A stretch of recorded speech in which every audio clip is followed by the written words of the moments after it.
টিংখাঙৰ দিহিংচাং বহুমুখী সমবায় সমিতি লিমিটেডৰ উদ্যোগত ছাগলী বিতৰণ। দিহিংচাং বহুমুখী সমবায় সমিতি লিমিটেডৰ উদ্যোগত টিংখাঙৰ উদয়পুৰ প্ৰাথমিক বিদ্যালয়ৰ প্ৰাংগণত ছাগলী পোৱালি বিতৰণী এক কাৰ্যসূচী গ্ৰহণ কৰা হয়। দিহিংচাঙৰ উদ্যোগত ব্যৱসায়িক ভিত্তিত আলু খেতিৰ লগতে পশুপালনৰ এক সুস্থ পৰিৱেশ গঢ়ি তুলি অৰ্থনৈতিক বিপ্লৱৰ এক দীৰ্ঘম্যাদী পৰিকল্পনা গ্ৰহণ কৰি তাৰে অংশস্বৰূপে গাহৰি, ছাগলী, হাঁহ, কুকুৰা পালন কৰি স্বাৱলম্বী হ'বলৈ ইচ্ছুক আৰু সমবায়ৰ চৰ্তসমূহ মানি লৈ চুক্তিবদ্ধ হোৱা পালকসকলৰ মাজত পোৱালি বিতৰণ কৰাৰ ব্যৱস্থা কৰা হয়। আজি টিংখাঙৰ উদয়পুৰ প্ৰাথমিক বিদ্যালয়ৰ প্ৰাংগণৰ পৰাই এই যাত্ৰা আৰম্ভ কৰি ন্যূনতম 500টা পৰিয়ালৰ লগত প্ৰত্যক্ষ সংযোগ কৰাৰ প্ৰয়াস কৰা হৈছে। এই কাৰ্যসূচীৰ আনুষ্ঠানিকভাৱে উদ্বোধন কৰে মন্ত্ৰী বিমল বৰাই। প্ৰথম দিনা প্ৰায় 50টা থলুৱা প্ৰজাতিৰ ছাগলী বিভিন্নজনৰ মাজত বিতৰণ কৰে। আনহাতে শনিবাৰে টিংখাঙৰ খোৱাং, কলৌলোৱা, দেউৰী গাঁও, মিচিং গাঁৱৰ পালকসকলৰ মাজত গাহৰি পোৱালি বিতৰণ কৰিব। একেদৰে সময়ে সময়ে হাঁহ, কুকুৰাও বিতৰণ কৰিব বুলি জানিবলৈ দিয়ে। এই সন্দৰ্ভত টিংখাঙৰ বিধায়ক তথা মন্ত্ৰী বিমল বৰাই এনেদৰে কয়।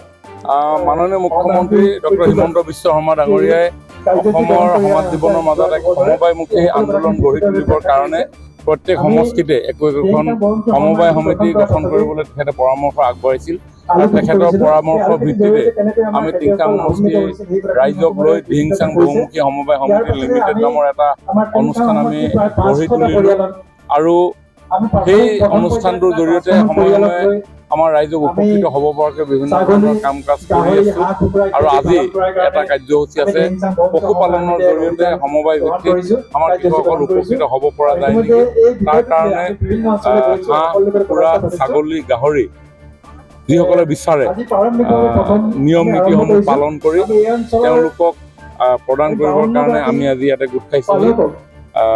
আমি অহা কাইলৈও আমি গাহৰি পোৱালি আমি বিতৰণ কৰিম। আজি 52গৰাকী পশুপালকক আমি ছাগলী পোৱালি আমি বিতৰণ কৰিবৰ কাৰণে ছাগলীসমূহ আমাৰ ভেটেনেৰী ডিপাৰ্টমেণ্টৰ এখন চাৰ্টিফাইড ফাৰ্ম আছে গুৱাহাটী বৰ্ণিহাটত, তাৰ পৰা সংগ্ৰহ কৰা।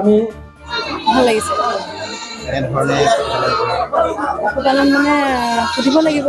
এনেই ঘৰতো আছে বৰ্তমান।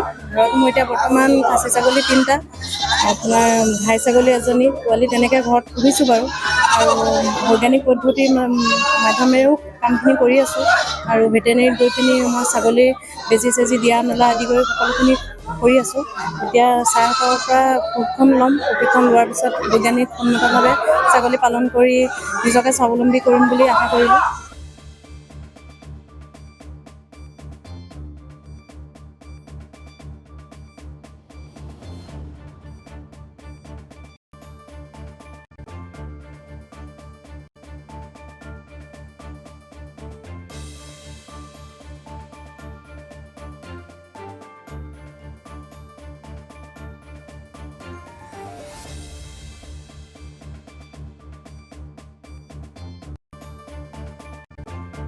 Bureau report, Assam today.